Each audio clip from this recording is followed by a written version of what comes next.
Bismillahirrahmanirrahim. Ibu tahu ciri perempuan solihah di Quran? Cuman dua ternyata. Pokoknya. Quran surah keempat ayat 34. Ada kaitan dengan salat. Apa cirinya? Satu, fassalihatu, istri yang solihah itu qanitatun, taat pada suami ya. Ya, sepanjang ia menyampaikan yang baik-baik menurut Allah. Taat kepada Allah dengan cara menaati suami pada yang baik-baik. Misal, kalau kata suami begini, "Mah, ngaji ya?" Siapa ya? "Mah, berjilbab ya?" "Baik insya Allah." "Baca Quran yuk?" "Baik insya Allah." Itu qanitat namanya. Perempuan semacam ini, kalau benar dia taat dengan baik, diikuti dengan baik, mampu dia untuk berusaha baik, maka ada spesial disampaikan di hadis riwayat At-Tirmidzi, kata Nabi, dia akan punya apresiasi spesial di sisi Allah di hari kiamat. Idza shallatil mar'atu sholataha, kalau seorang perempuan itu cukup sholat fardu saja dalam hidupnya, kemudian wasamat shamaha, dia puasa fardu saja Ramadan tanpa puasa sunnah, wa hafizat farjaha, dan menjaga dirinya tidak selingkuh, tidak berbuat yang buruk. Yang menarik, wa ata'at zaujaha, dan menaati suaminya sepanjang suami meminta pada yang baik. Qilalaha yaumal qiyamati, akan dikatakan pada perempuan semacam ini di hari kiamat, udkhulil jannata min haitsu syi'ti, langsung masuk surga aja dari pintu manapun yang kau kehendaki. Ibu. Oke, kalau suami minta pada yang baik-baik, kerjakan.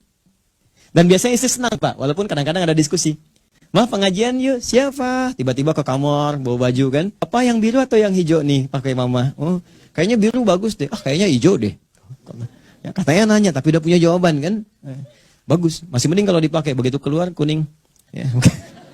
Oke lah. Gak apa-apa, ikut rame. Nah, yang kedua ini yang sering gagal. Ya, maaf, hafizatun lil ghaibi bima hafizallah. Kata Allah, perempuan salihah itu dia akan menjaga kehormatan keluarganya, terutama suaminya, terlebih ketika tidak sedang bersamanya. Sampai kata Nabi SAW, wanita ahli surga adalah wanita yang kalau kau lihat ke arahnya, dia selalu menyenangkanmu. Dengan dandanannya, dengan pakaiannya, dengan godaannya, semua. Gitu kan? Dan kalau kau perintahkan, dia selalu patuh menjalankan.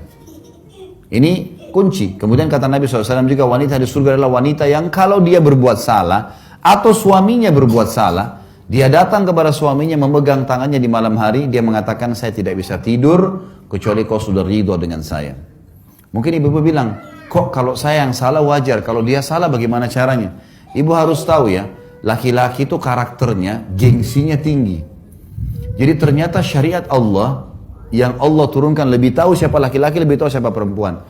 Bapak-bapak di sini misal, kalau kita lagi buat salah, lalu istri kita yang datang mengatakan, "Kalau kau tidak ridho dengan saya, maka saya tidak bisa tidur." Saya pastikan bapak-bapak yang salah mengatakan, "Saya yang salah, maafin saya."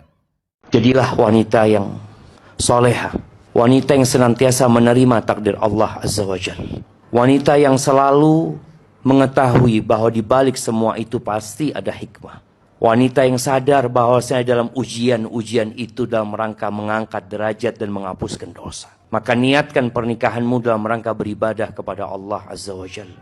Dan Nabi alaihi salatu wassalam, ketika beliau ditanya tentang wanita yang paling indah di muka bumi ini, maka beliau mengatakan, "Allati idza nadarta ilaiha sarratka", yang kalau engkau pandang dia menyejukkan hatimu. "Wa idza amartaha ata'atka", kalau disuruh taat dan patuh kepada suami.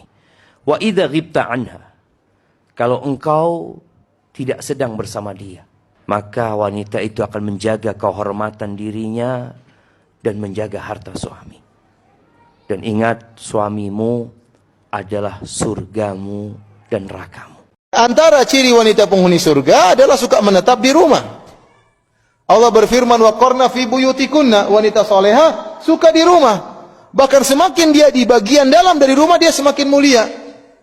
Makanya Nabi mengatakan, wanita yang sholat di ruang tamu lebih baik kalau dia sholat di kamarnya. Pahalanya berbeda.